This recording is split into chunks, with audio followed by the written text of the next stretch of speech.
Vous croyez que les droits d'un enfant ou d'un jeune sous la protection de la jeunesse n'ont pas été respectés? Vous souhaitez déposer une demande d'intervention relativement à la situation de cet enfant? La Commission est là pour s'assurer que les droits des enfants et des jeunes soient respectés. Mon nom c'est Maude, je suis technicienne à l'accueil et à l'évaluation à la Commission droits de la personne et droits de la jeunesse.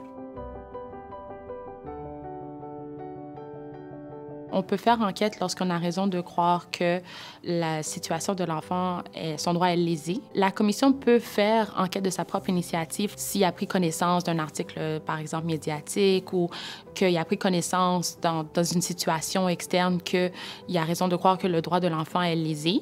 Donc, de notre propre initiative, sans qu'on ait une demande d'intervention externe, on va ouvrir un dossier puis nous allons enquêter par la suite. Nous pouvons faire une demande d'intervention par diverses manières, que ce soit par le téléphone, par la poste, par courriel, ou la personne peut venir ici à la commission déposer sa demande d'intervention en personne. Plusieurs personnes peuvent faire une demande d'intervention. Ça pourrait être une professionnelle, l'éducatrice, les parents, la famille d'accueil, les personnes intervenant auprès des enfants. Et l'enfant lui-même peut l'appeler pour faire une demande d'intervention. Il n'y a pas de délai pour faire une demande à la commission. Première étape, je l'explique notre mandat. J'explique le mandat de la commission pour qu'il puisse être conscient que nous sommes là pour le droit de l'enfant. Et ensuite, la personne m'explique sa situation. Je prends des notes. Je pose des questions pour mieux comprendre la situation. Ensuite, je prends leurs coordonnées, je leur demande de m'envoyer des documents qui sont pertinents pour le dossier. Puis, je les explique la prochaine étape, donc qui est de, si c'est recevable, ça va aller en enquête. Si ce n'est pas recevable, je vais les référer à l'externe du mieux que je peux. Si nous avons compétence, nous allons demander les documents qui sont pertinents par rapport à la situation. Nous allons expliquer les prochaines démarches à suivre et nous allons transférer le dossier en enquête. Je m'appelle Anne-Marie, je suis enquêtrice jeunesse à la Commission des droits de la personne et des droits de la jeunesse. Quand je reçois un dossier d'enquête, on m'assigne un dossier d'enquête, j'évalue d'abord quelle est la situation qu'on m'assigne. Est-ce que c'est une situation d'urgence qui nécessite que je fasse une intervention rapidement? Une fois que j'ai fait l'évaluation de cette situation-là, je prends contact avec le requérant, c'est-à-dire la personne qui a fait appel à la commission pour me signaler la situation. Dans des situations d'enfants, il faut se rappeler que le temps est une notion qui est différente de celle des adultes, donc ça nous oblige parfois à agir beaucoup plus rapidement. Je pense des fois à des situations quand un enfant va être déplacé d'une famille d'accueil à une autre, ou encore s'il va être placé en isolement, par exemple en centre de réadaptation, je me dois d'agir rapidement.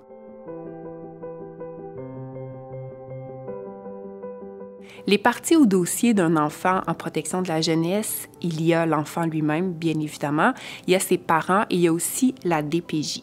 Il faut faire une distinction entre la personne requérante, c'est-à-dire la personne qui interpelle la commission, et la personne partie au dossier.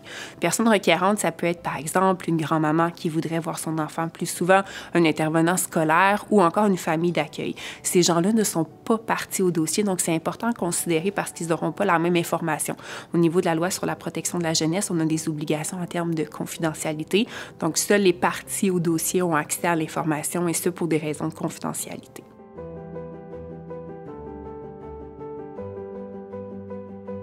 Une mise en cause, c'est toute personne, établissement ou organisme qui pourrait ne pas avoir respecté les droits d'un enfant. Par exemple, il peut s'agir, souvent, c'est la DPJ dans les dossiers jeunesse, il pourrait s'agir d'un médecin aussi ou d'un établissement autre. Lorsque je prends contact avec les mises en cause, je les informe des faits qui ont été soumis à mon attention. Je leur mentionne quel est le dossier, quelle est la situation. Je demande à ce qu'on réponde à mes questions, les questions que j'ai formulées dans le cadre de l'évaluation du dossier. Et je leur demande aussi qu'on me fournisse la documentation.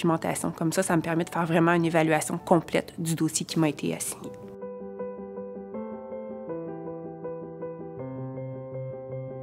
Une liaison de droit, c'est le fait de ne pas respecter les droits d'un jeune ou d'un enfant qui est en besoin de protection.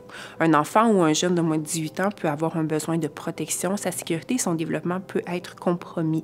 Par exemple, si l'enfant est maltraité par les adultes qui s'occupent de lui. Le fait de ne pas assurer ses droits, ne pas ne prendre en charge, c'est une lésion de droit. Les enfants de moins de 18 ans, c'est-à-dire les mineurs qui sont pris en charge ou qui pourraient être pris en charge par la DPJ, sont ceux qui sont ciblés quand on parle d'une lésion de droit potentielle. Un exemple de lésion de droit potentielle, c'est le droit d'être consulté. Un enfant qu'on s'apprête à déplacer d'une famille d'accueil à une autre famille d'accueil a le droit d'être informé ou consulté. Si on ne le fait pas, ça peut être une lésion de droit. Un autre exemple, c'est le droit de communiquer. Un enfant qui est dans un centre de réadaptation a le droit de communiquer avec les personnes significatives pour lui, à moins que le tribunal en décide autrement, et ne pas lui octroyer ce droit-là, c'est une lésion de droit potentielle aussi.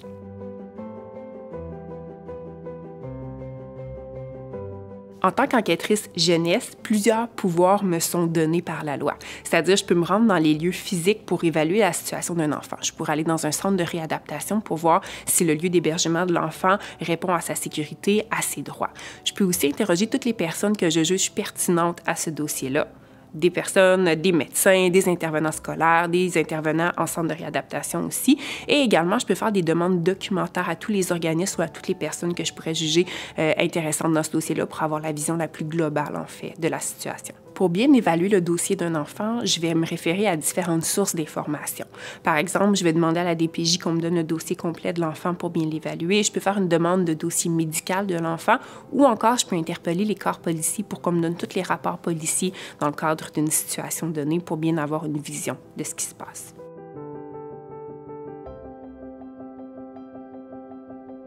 En cours d'enquête, une fois que j'ai terminé de l'évaluation, que j'ai eu réponse à mes questions, que j'ai évalué la documentation qu'on m'avait fournie, il peut arriver qu'on ferme un dossier d'enquête.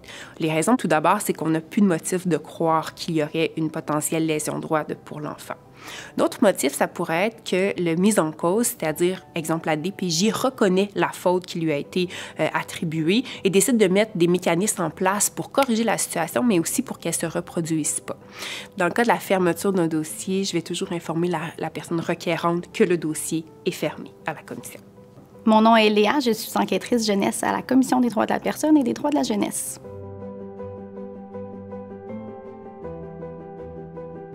L'objectif de l'enquête, c'est de vérifier les allégations qui ont été présentées dans la demande d'intervention, c'est-à-dire de vérifier les informations qui confirmeraient ou non que les droits de l'enfant n'ont pas été respectés.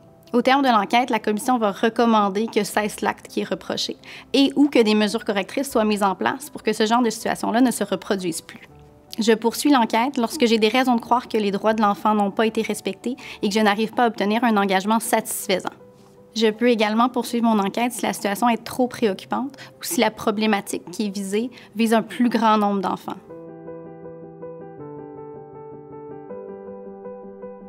Lorsqu'on décide de poursuivre une enquête, on va informer les parties de la poursuite de l'enquête. Les parties au dossier étant la partie ou les parties mises en cause, les parents et l'enfant. C'est important de bien informer les parties au dossier de la poursuite de l'enquête parce que c'est un processus qui est de plus longue haleine. Donc, on va recevoir de la documentation, on va prendre connaissance de cette documentation. On doit interroger des témoins, l'enfant, les intervenants au besoin.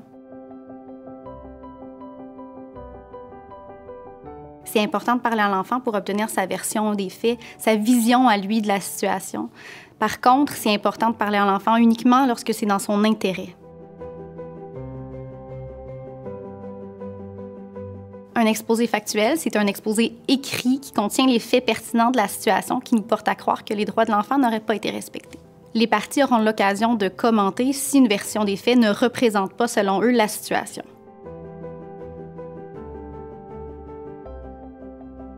Le rapport d'analyse est rédigé à la lumière des faits qui sont contenus dans l'exposé factuel. Si l'analyse de la situation nous porte à croire que les droits de l'enfant n'ont pas été respectés, nous allons adresser des suggestions de recommandations au comité des enquêtes pour corriger la situation et s'assurer qu'elle ne se répète pas.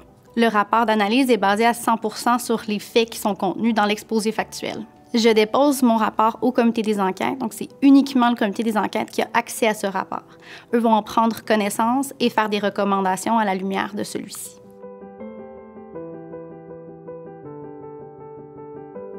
Le comité des enquêtes est formé de 3 membres de la commission, dont la vice-présidente jeunesse. Ce comité est indépendant et les membres sont nommés par l'Assemblée nationale du Québec. Les conclusions d'enquête sont transmises aux parties au dossier, donc le ou les parties mises en cause, les parents et l'enfant. Les parties mises en cause vont avoir un délai pour mettre en œuvre ces recommandations. Si la personne requérante n'est pas partie au dossier, elle n'a pas accès aux informations contenues au dossier pour une question de confidentialité.